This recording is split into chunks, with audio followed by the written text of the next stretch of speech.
Welcome to Talking Technology with NCBI Labs, where we believe that technology is the single greatest enabler for people with sight loss and all disabilities. If you are interested in the latest technology news, products, and innovations, then you've come to the right place.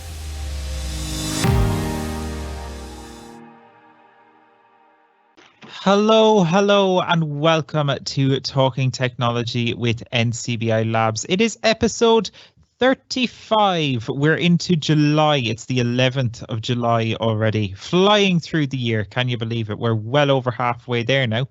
It'll be Christmas before we know it. Hope you're having a good Tuesday. Hope you're relaxing, enjoying your time off with the kids. Maybe you're on summer holidays. Maybe you're listening to us in sunny Spain or in France, or who knows? You could be listening to us anywhere in the world. That's the wonder of podcasts, isn't it? So you're very welcome in. Hello, welcome along. We have another packed show for you today. As always, you can get in touch with the show by sending an email to labs@ncbi.ie or using the Q&A panel in Microsoft Teams. But what are we going to be talking about, you might ask? Well, we'll be taking a look at the Apple TV. I'll be chatting to Joe about the Apple TV later on. That's a really cool little product, and one I only got my hands on recently and one I've been really enjoying, I must say.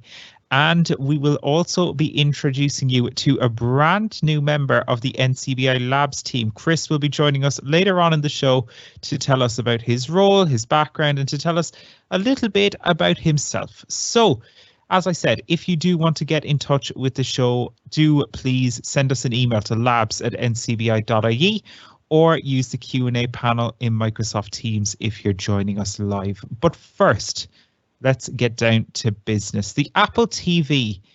Well, what is the Apple TV? The Apple TV confuses a lot of people because they think, well, did Apple make a television or what? But they didn't. The Apple TV is a box that you plug into your into your TV, I should say, and it gives your TV all sorts of cool new features. It's a streaming box, and to tell us all about it, well, we've brought in Joe Lonigan. Hello, Joe. How are you? Hi, David. I'm good, thanks. So, Joe, the Apple TV, this one confuses a lot of people because I think sometimes people can mix it up. Like, is this a big, expensive telly that goes on your wall? Or, like, first of all, what is the Apple TV even? Well, it's a digital streaming set-top box, basically, David, made by Apple. So it's a little box of probably 3 inches wide, 3 by 3, and maybe 1.5 inches high, and it plugs into your TV via a HDMI cable, and obviously you have to plug it into the wall as well to give it power. So if you have any Apple devices, you can set this up, and you can use it to stream content to your TV, or you can stream content from your phone to the TV. There's other features that we'll talk about as well in a few minutes. Absolutely. And the big thing with the Apple TV that I think is massive really is it has voiceover, which is a really important thing to note as well. But Joe, let's start at the beginning. So the Apple TV, the setup, you take it out of the box, you plug it into the television, the traditional telly. What happens next? What are you faced with? Yeah, well, you plug it into the TV, and you plug in your HDMI cable, and then, like any other Apple device, it is simple enough to set up. You go through the process of holding your phone close to the device, and then it will ask you to put in your Apple ID and password so that you can link and begin setup. Sometimes you might just have to use your Touch ID or Face ID to start this setup, but they'll recognize each other once they're close together, like any of Apple devices do, like the watch and the AirTags, etc. You know, so it talks you through the setup really. You know, the next finish kind of a thing. It will ask you to want to put parental controls on, who the main user is, that kind of thing. So once you're set up, then you can start downloading apps onto the device, like your streaming apps such as Disney Plus or Apple TV Plus is already on it by default, or Netflix. RT Player, Virgin Media Player, that kind of thing. even TG4 if you're into Irish language. So they're the kind of apps that you can download onto Absolutely. it. Many different streaming apps. Like there is loads and loads more. I'm just going through the ones that I personally use, but there's lots out there. Yeah, 100%. And Joe, do you need to then, I guess, for linking accounts, you want to link your Disney Plus, your Amazon Prime account, your, whatever you have for whatever streaming service you use. How does that work? And how do you, do you have to enter passwords on the telly? How does that all work? Yeah, well, the Apple TV app itself is fine because you use your Apple ID and password. So that one works seamlessly, because it's made by Apple. So you don't have to do any linking or anything with that one. It's already linked up. But the Disney Plus will say, for example, when I link it, I could put in my email and password, but it's very finicky trying to go through a keyboard on the screen with a D-pad. So there's an option to put in a QR code. So a QR code, you can link it with a QR code from your phone, from the Disney Plus app. I need a little bit of help with this now, David, to be honest with you, trying to get the picture of the QR code into my phone and stuff. I think if I'd fiddled around long enough, I might have got that one. But I eventually got that in, so I had to link that was probably the more difficult part, was linking some of the streaming apps. But I got there eventually, and as I said, maybe with a bit of help with 2 phones and being eyes or something, I might have done it on my own. But I had some sort of help there at the time to set up some of the apps. I probably would have got the hang of getting the keyboard and going through the keyboard as well with the D-pad and selecting each letter, but I thought it was so cumbersome that I didn't do it that way. I just took the easy option and got a little bit of help. But yeah, the QR codes, they're manageable, but they're difficult to get into the picture, of course. Sure. But we got there in the end. There's different setups, it depends on the app, it seems sometimes. Like for GEA Go, which we have at home, and the RTE player, to link those accounts, you enter a code on the respective service provider's website, and that then links your TV for you and stuff. So there are some different experiences, like Amazon Prime is similar to what you were describing with the QR code, Joe, and there are some different ones out there. But you mentioned there that going around the keyboard with a D-pad, and that brings us on then to the remote. So there's a D-pad on the remote, but do you want to tell us a little bit more about this remote? It's called the Siri remote. Yeah, the Siri remote, it feels lovely in the hand. It's probably 1.5 inches wide and 4 inches or 4.5 inches tall. It's made from some sort of aluminium. It's kind of a metal material, and it's nice and light. And it's a rechargeable remote, so you can charge it with a USB-C cable. If you don't have one, you'll probably need to purchase one. In fairness, the battery does last forever, like it lasts for a couple of months or something. So you don't have to charge that. You don't have to charge it that often. So the buttons on the remote, on the right hand side, the most important button, or the most used button in my house, is the Siri remote button. So that's on the very side, so it's really easy to find. So you hold that in and you say things like, you can play. Say if you're into kids, play Peppa Pig on Disney Plus, or play the Banshees of Inisherin on Disney Plus, or something like that. So Siri works with Disney Plus, or you could say play Hijack on Apple TV Plus, that kind of things. They're the kind of things you can ask it. Also, Siri works with YouTube as well, but It doesn't actually work with Netflix. It only open. There's certain apps it won't work and play stuff with, but it'll open the apps. So Siri remote. The one thing about the Siri remote is the Siri voice isn't actually on the Apple TV box itself. Not that I found anyway. So you can arrow around and see what it says with the voiceover. Once the voiceover is turned on, you can still arrow around and see, are you in the right location? But it usually does bring you to the right place once you pronounce your words properly and give it a correct voice command. Yeah, it is fairly decent like that, to be fair. And you're right, though. I don't think it does really talk on the Apple TV. I certainly haven't got mine talking outside of VoiceOver, obviously. In fairness, VoiceOver is as good as it is on any other platform and does read pretty much everything, which very is good. Now, in fairness, Yeah, Yeah. it is very good. Especially on a like, I'd never experienced a really good screen reader on a television before, and I was like, whoa, this is really cool. Joe, what kind of apps are there for the Apple TV? Apps.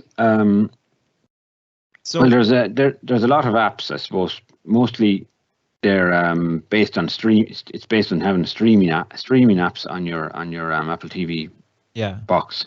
So it's an Apple TV 4K Wi-Fi version. I have the 128 gig box. So it will, I suppose, hold a lot of apps. There'll be a lot of memory on it. What other apps is on it? Let me see. Well, there's games. You can get games on it, but I suppose most of them are not accessible for a blind person. But if you have kids in the family, it's handy to have some of the games on it. Also, when I go through some of the apps, what I have Netflix, Disney Plus, RTE Player, TG4, Virgin Media Player, Apple TV Plus. There's 4 on demand, so that's Channel 4. If some of the BBC stuff doesn't play, so I didn't bother with that one. So they're the kind of apps that I use a lot. Also, you have the podcasts on it and the Photos app. let's talk about and the App Store. Photos. The App Store has its own App Store as well, of course. Absolutely. Let's talk about Photos there for a second, because this is something that might be of interest to people in particular, maybe who have low vision. The Photos app on Apple TV gives you the ability to effectively display a photo from your phone on the big screen, so you can make that image huge, Joe. Yeah, so you can use it as a digital picture frame, basically. Like, there is an option to go into settings and decide what you want as your screensaver. So when mine goes into sleep mode, it will display my photo stream, and it doesn't display sensitive photos. It only displays usually photos with people in them or normal pictures. You know what I mean? So from your normal photo stream, you could set it just to show your favorites or something like that if you wanted to. But I find it great now, and it's especially entertaining if you have people calling over or just friends in, and there wasn't anything happening at the time. They could just glance over at the TV and look at your photos, and it's a conversation starter. Like my father-in-law was around, and he said, "Oh, that's great. You have all the pictures of the kids up on the TV. How did you get that working? You know, that kind of thing." So it was quite good now. Does he want an Apple TV for Christmas now, Joe? Probably does. I'm saying nothing. Yeah. So they're in really good quality, because you know yourself, the camera on the iPhone is very good. So the pictures are up on a 55-inch TV, and they come up in great quality. Absolutely. So I think it's great. And it's not just picture quality, because you can also get the sound quality, because this works very well with the HomePods, Joe. And you have a HomePod Mini, I think, linked to your one. Yeah, you know yourself, a lot of TVs are very thin, I suppose. You know, so yeah, they're tinny. The speakers wouldn't be hectic on a lot of them. Even you might have paid a lot of money, and the speakers still aren't mega like. So, I know there's a big industry out there selling sound bars, but a lot of people are using the HomePod Minis as a pair and creating a stereo pair from their Apple TV. And if you plug in the 2 HomePod Minis, there's an option to go into sound, into settings, then sound, and you can pick sound output, and you can just select on the HomePod Mini, as simple as that, and it'll transfer the sound over to your HomePod Mini, and you can watch your movies by using the HomePod Mini speakers. And the sound is amazing, really. As you know yourself, from the HomePod Mini, it's probably one of the best sounding smart speakers. So that's where that one wins out. I find it really good now to have the sound coming through the HomePod Mini. It is interesting, isn't it, that it links in well with, all these products in the Apple ecosystem, like, the HomePod, but also Airpods. You can control it from your phone, from the iPhone. It can do a lot when you have multiple Apple products and start almost stacking up that Apple ecosystem, really, can't it? Yeah, so if you have AirPods in at the time, a little pop-up will come up on the screen asking you, do you want to use your AirPods? So it can be handy if you wanted to watch the TV, but you didn't want it blaring. Maybe it's late in the evening, or somebody else could be listening to a radio or something. You can transfer the sound easily from the Apple TV to your AirPods, and the sound is, again, spatial audio, so it's really good. If you move around the room, the sound is directed in the direction of the way you're looking, kind of a thing. So the sound is amazing on the AirPods as well. And then I guess, what's the future like for Apple TV, Joe? Because this device is incredibly capable, but like any smart device, it's always getting updates. And we recently heard, some of the new stuff that's coming for WWDC. They announced some of the new features that are coming to tvOS in September. But what can we expect, Joe? The one feature that stood out to me was, I didn't really take too much note of the others, but the one feature that really stood out to me was the fact that you can get FaceTime now on your Apple TV. So you can say FaceTime mom or FaceTime your grandchild or whatever. So you could have relations in Australia or up the road, doesn't matter where they are, but you can see them big on your TV. And then you can use that is cool. And you can use the microphone from your phone. So you'll have a good microphone, and you'll be able to see everybody on the big screen TV. So that'll be a big bonus for anybody with low vision. And also it'll give you a better sound, and it'll just be an all-around better experience, I think. Being able to makes it a more communal experience. Like it brings the whole family in, doesn't it? Exactly, yeah. It brings the whole family in. And there is a rumour of other streaming apps, other video apps going to use the same style, but hasn't been confirmed yet. So that will connect in. So I think the future is bright for the Apple TV. Yeah, absolutely. I must say, I got it really recently, like only a month or so ago, because you had been recommending it and stuff like that. And it really is a fantastic little product. And in my humble opinion, right, and I know, money is subjective, but what I'm saying here is, relative to other Apple products, it's not the most expensive compared to the rest of them. Like, the crazy thing to me is, like, the Apple TV is less expensive than the AirPods, That is kind of, I suppose, when you look at it that way, it is unusual that it's less expensive than the AirPods. I think my model was something like 189, then the cheaper model is 159. Yeah, same was with mine. I think mine was 189. So yeah, a really good product though, and one I've really been enjoying.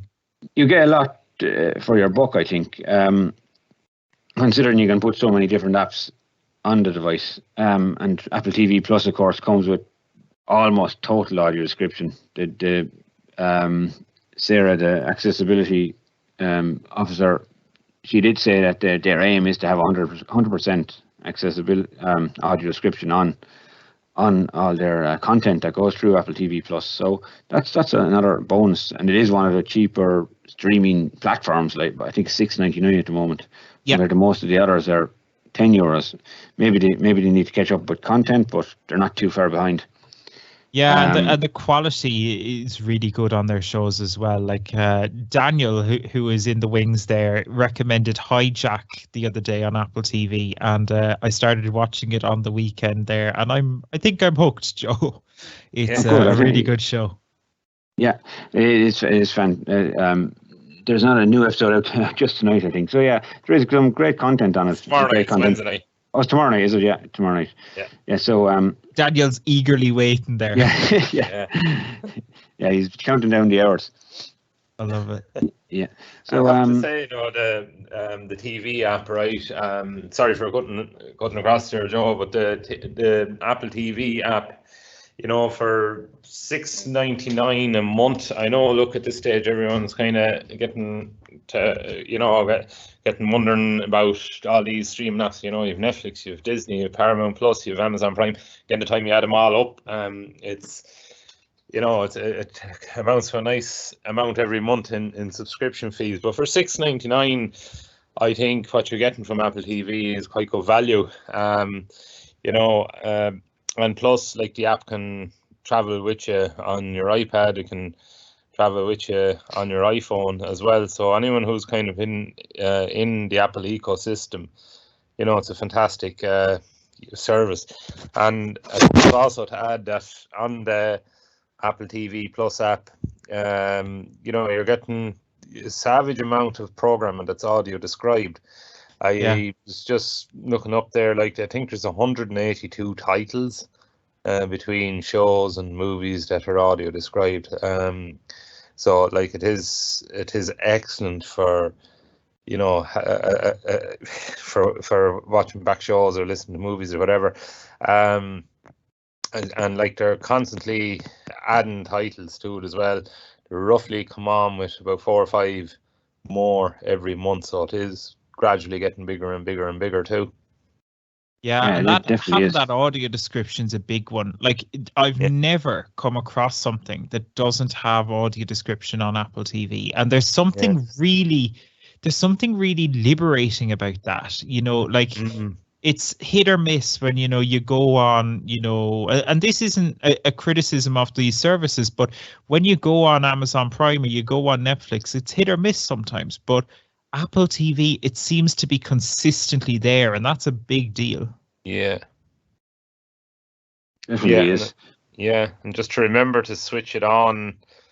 It's kind of a global setting for your phone, tablet, or Apple TV that you switch it on in the settings, and then it'll just automatically be there for for when you're listening back to your show or your movie. So it comes on automatic then, doesn't it? And most apps. We were having a chat earlier on about RTE Player. Sometimes it's better to register, isn't it, for RTE Player? Because and then you have you can switch on your audio description, and it is it'll come on you can automatic. set it as a default. Then absolutely. Yeah, it's set as default as well, so you can do that.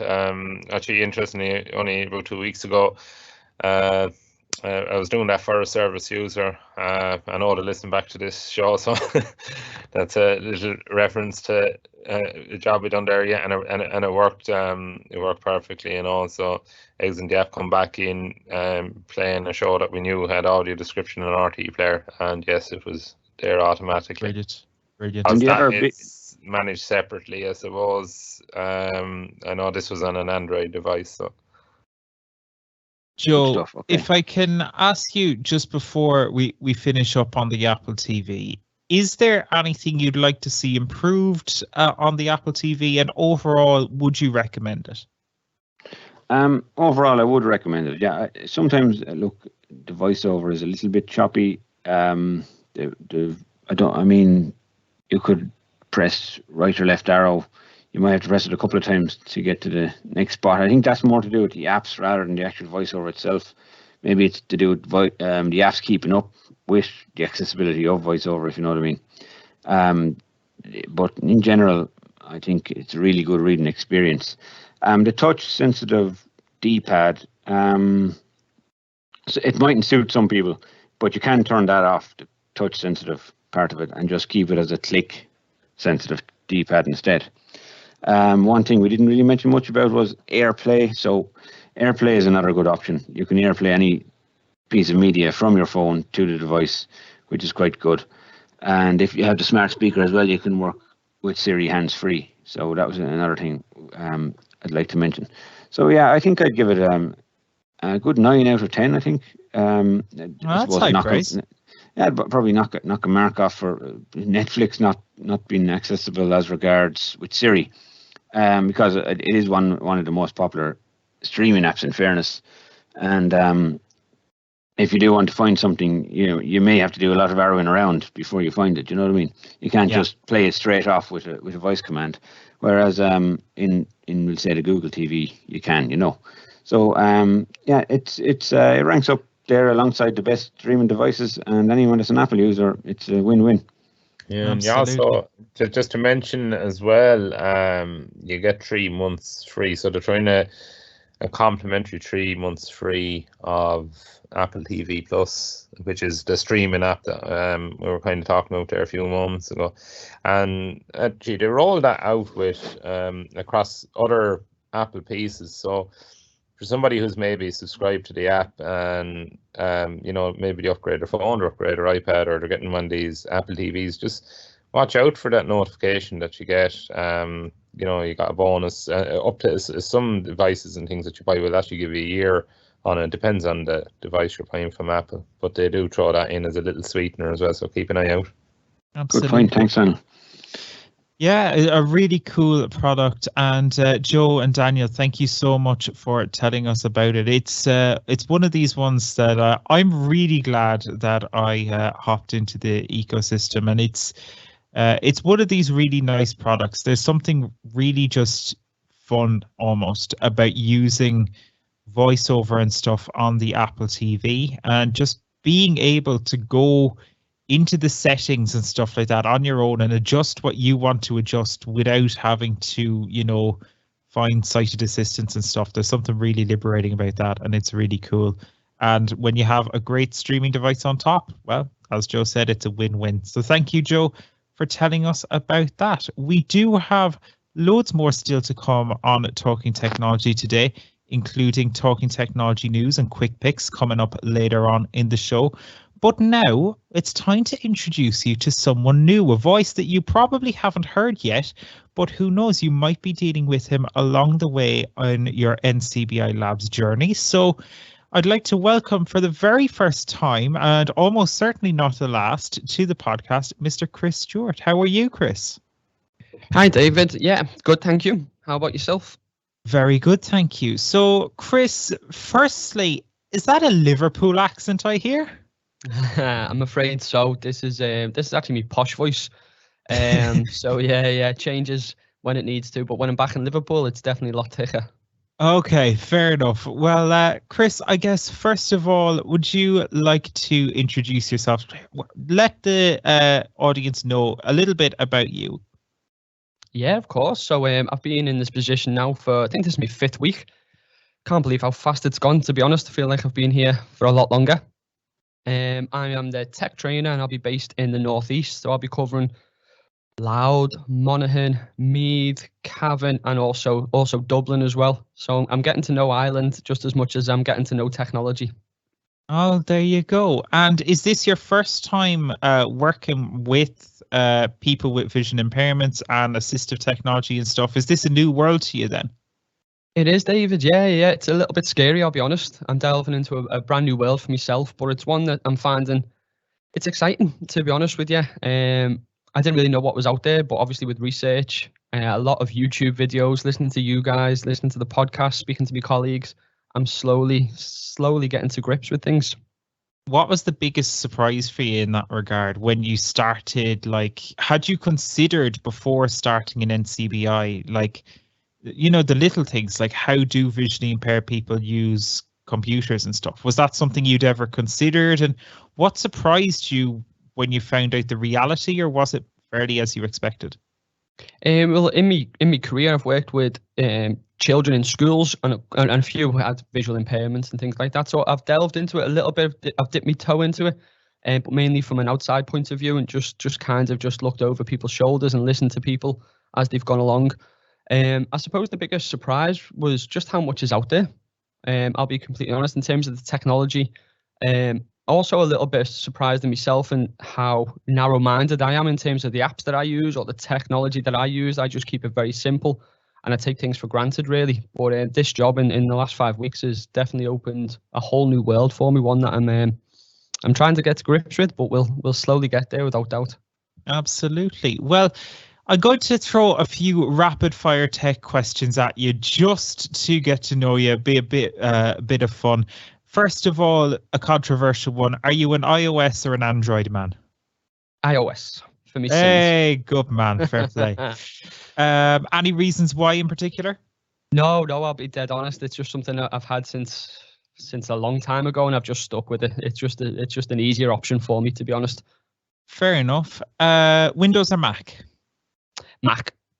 Oh, that I didn't know, and that surprises me. You're a Mac guy. Fair play. I used to work in China for a few years, and as part of the job I had, I was given Macs, and that was with that's the software and things we used. So, yep, by default, I suppose I just got used to it. Okay, fair enough, fair enough. What streaming services do you like? Standard, to be honest with you, just the usual ones. I actually just listening to the podcast there, obviously, and Hijack's huge on my list as well, by the way, in terms of streaming TV shows. You're watching it as well, are you? 100%, yeah. I'm gripped already. Oh, it's brilliant. Bring it's on class. tomorrow night. Yeah, I know what we'll all be doing tomorrow night. But just the usual ones, Netflix. I do the streaming. I love sports and stuff like that. So obviously anything involved in football is huge for me. And boxing as well. So there's an app I stream called The Zone, which just allows me to access boxing and stuff like that as well. Just to note for people who might be searching the App Store for that, it's DAZN, just so people know as well. 100%. Yep. And I guess then, what kinds of technology get you excited? Like, are you, is it virtual reality, artificial intelligence? Is there any like specific area of technology that really just gets you excited? Like, I'll be completely honest. To begin with, no. My life was just a simple message of using Twitter and Instagram, standard social media. But then I suppose as technology is evolving, AI is huge for me at the moment. I'm doing a lot of digging into it, a lot of research. It's very exciting. So yeah, I'm just trying to work out how I can bring that into my role as a tech trainer, and how we can use it for the benefit of all our service users. Yeah, it's going to be really cool. Just playing around with things, like your Chat GPT and stuff. We interviewed Chat GPT on the podcast going back a while ago, and it was an amazing experience to see what it can do. Yeah, listen, it's fantastic. We need to try and enhance especially with myself, enhance my skills using it. And that's just going to come, as you said, David, playing around with it, having a little go here and there. But no, it's definitely exciting. It's definitely something I want to bring forward. Absolutely. So do you want to tell us a little bit just about what kind of stuff, you've been doing with NCBI? And I know you're just in the door, but you've jumped in at the deep end in many respects. Do you want to tell us a little bit about some of the stuff you've been delving into in the first few weeks in the job? Yeah, of course. So the first week I was very grateful. I was kind of left alone, just to watch YouTube videos, just to get my feet on the floor and work out how things go. But most recently, I've been meeting obviously with service users on a one-to-one basis. At the moment, mainly with smartphones. So mainly using Siri, how we can benefit that to make phone calls and send text messages, this type of stuff. So that's been really interesting for myself. I did a home visit for the very first time last week again, which is another little stepping stone. But yeah, as you said, I've been thrown in the deep end the last few weeks. Time's flown, which is good, and I'm learning every single day. Very good. And are you enjoying it is the most important thing? Absolutely love it. I know you were expecting an answer to say, yeah, of course, I'm happy, but that's a genuine answer. Yeah, no issues at all. As I say, I'm learning every day. And if I can bring a little bit of enthusiasm, I'm hoping the service users I work with can buy into a little bit of training, and as we go along, help each other. Absolutely. Well, Chris, thank you so much. You are very welcome to the team.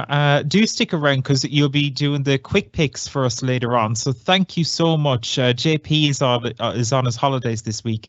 So we really did throw you into the deep end, but you were absolutely up for the task. And Chris, thank you so much for joining us for the first time, but not the last time on Talking Technology. Hopefully not. Thank you, David. Fantastic. Thank you, Chris. So we will have Chris back later on to tell us a little bit about the quick picks that might be of benefit to you. We'll be doing that later on. But before we do that, it's time to head over to Daniel now. Once again, well, it's time for Talking Technology News, isn't it? This is Talking Technology News. And thanks very much, David, there. So your latest Talking Technology News, I'm Daniel Dunn with the NCBI Labs.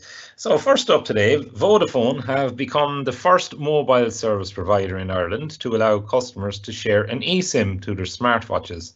Vodafone One number, which is the title given to the service, allows people to take and make calls or use mobile phone services from their watch without the need for a connection to the phone.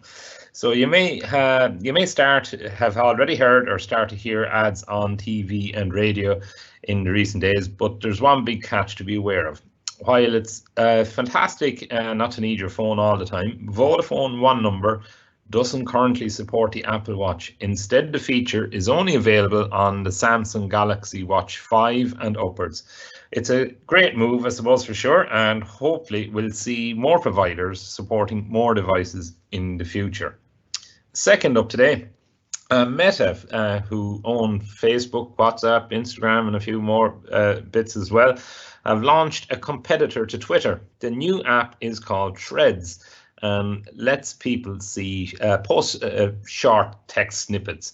So as we all know, Twitter has seen an increase in competition, being bought over by Elon Musk, but Threads is perhaps the biggest challenger so far to come from an established player in the social media space.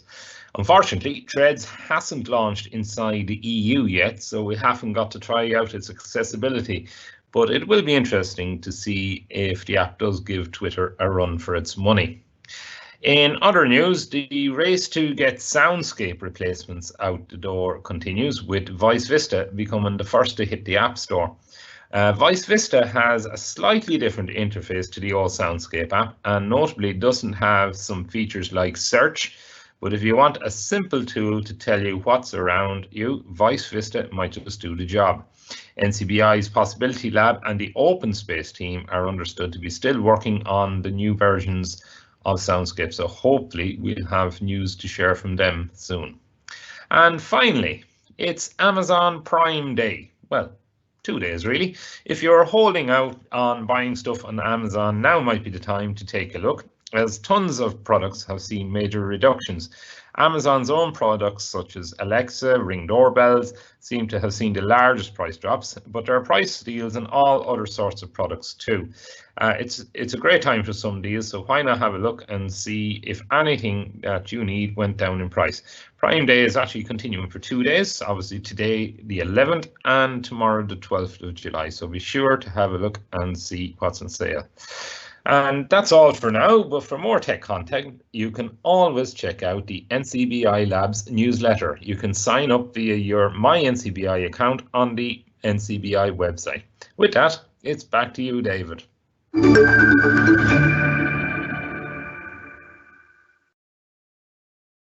Thank you, Daniel. Yeah, it's really cool to see that Voice Vista app hitting the App Store, and great to see that there is some competition there, not only from our own Possibility Lab, but OpenScape too. It's great to see just some competition in that space. It's fun, and yeah, absolutely. Remember, exciting times ahead. Exciting times ahead for sure. A reminder though that those apps are just aids and will not replace your cane skills and so on, so just be aware, use them as tools, not as replacements. It's important to do that too. Amazon Prime Day, Daniel, did you go shopping this morning? Not yet. Looking out for something specific. It's actually a part for my lawnmower, and I noticed with the recent rain that the grass has gone a little bit high, so I'm in a hurry now to get a replacement cable so I can use my lawnmower again. So I'll have a little bit of a search tonight on Amazon and see can I get a deal on that. Very good. Yeah, I went shopping just for a few smart home bits this morning, but I'm not able to bankrupt myself this year because there's a moratorium in the house on me getting new smart home products. They're kind of sick of me getting some new smart home stuff, so I have to be careful. I have to watch my back. Are the Ring doorbells reduced by much? Actually, I didn't even get a chance to look properly. Yeah, the Ring doorbells are reduced quite nicely actually, and what they're seeming to do is they're including extras with the packages. So for example, with the Ring doorbells, you can get the new Echo Pop. I love saying Echo Pop. You can get the new Echo Pop with the Ring Video Doorbell, for example, or you can just get the Ring Video Doorbells reduced and stuff like that. Same with different things like your Alexas, Fire tablets, Kindles, Fire TV sticks, Eero mesh Wi-Fi systems, all those kind of bits and pieces from Amazon. They're all reduced. And I even got a reduction on a razor, Daniel. Brilliant. So Absolutely there you go. brilliant. You know, it's all those different kind of things are reduced. Not everything is reduced, and of course, I mean, you do need a Prime subscription. But there is a free trial of Prime if you don't already have it. I haven't paid for Prime, but I'm taking all the discounts. Brilliant. So that sounds like an evening now to occupy myself just before the next episode of Hijack comes back on Apple TV Plus. There you go. That's the idea. The week is filling up. The week is filling up fast. Daniel, thank you so much for that. And tell us what you got in the Amazon Prime Day sales, by the way, as well. You can always email labs@ncbi.ie. And if you do need support, perhaps with some of those products, maybe you've been inspired to get an Apple TV and need a hand with setup, or maybe you found something on Amazon in the Prime Day sale and you just want a hand. That's totally fine. That's why we're here. Send an email to labs@ncbi.ie and we'll be more than happy to help. Now, let's find out about a few more bits that might be benefiting you over the next little while. And this week, well, we're focusing on apps. It's time for Quick Picks. It's time for NCBI Labs Quick Picks.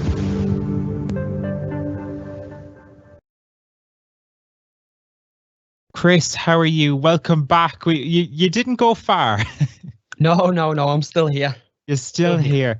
Chris, quick picks this week. Obviously, JP is on his holidays, hopefully enjoying the sunshine and listening to us, I'm sure.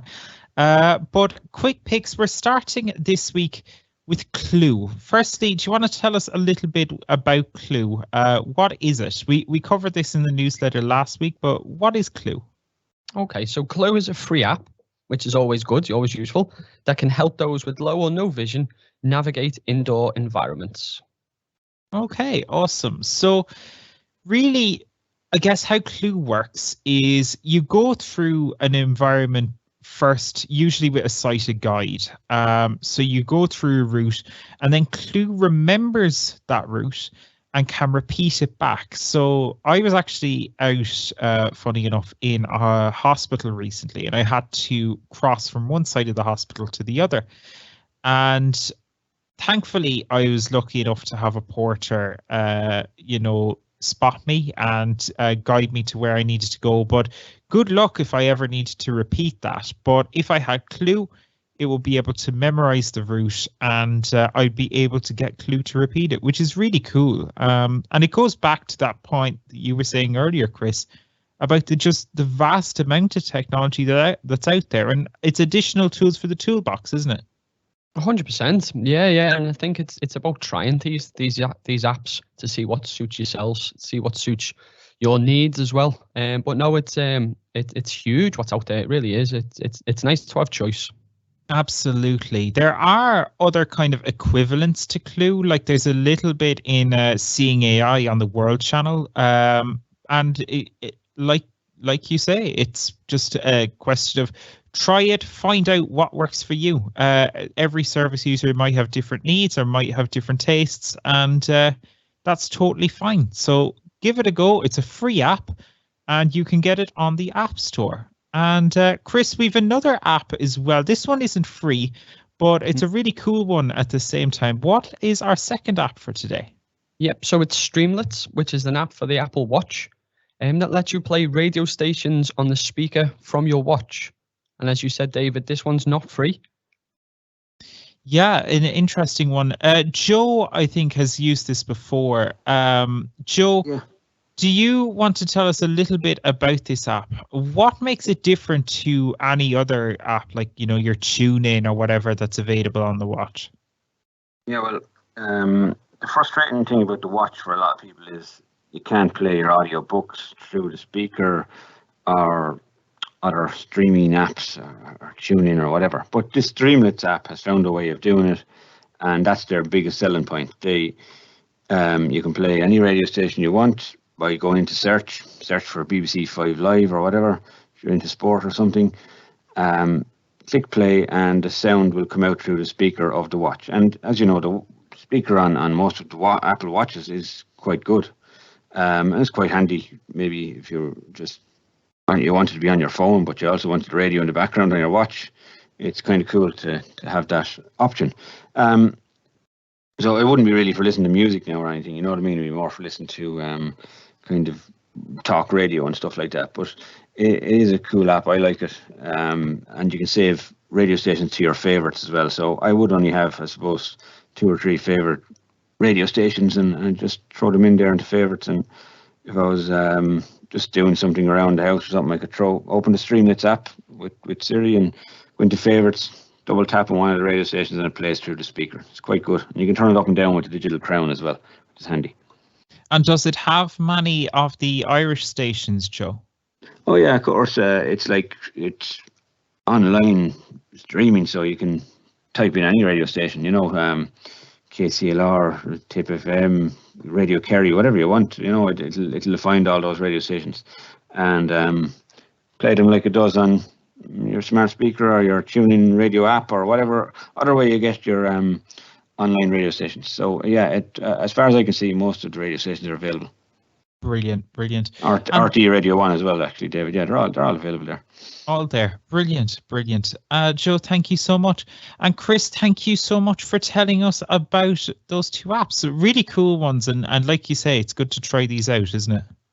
100%. Yeah, no, they seem very interesting, and I'll be doing a little research on them a little bit further on as well. Yeah, you'll be mapping out head office there in the Clue app. Yeah, just where the kitchen is, so make a cup of tea. That's the priority. That's exactly. You're so new in the place. You might find it beneficial to use it yourself, even though, yeah, who knows? You never know. Yeah, absolutely. Memorize those routes. Well, listen, that is it. Can you believe it already? That is it for this edition of Talking Technology. Thank you to everyone who joined us. Thanks to Chris, Daniel, and Joe for all their support on the show this week. And Sean as well, I must say, who gave us a massive amount of help behind the scenes as well. So thank you, Sean, as well for that. We are going to be back, as always, in 2 weeks' time, and we hope to see you then. And listen, thank you so much for joining us. Have a good rest of your Tuesday. And we have to head off now and wait eagerly for Hijack to come back on Apple TV Plus. But thank you so much for listening. We'll see you next time. And yeah, have a good afternoon, and we'll see you then.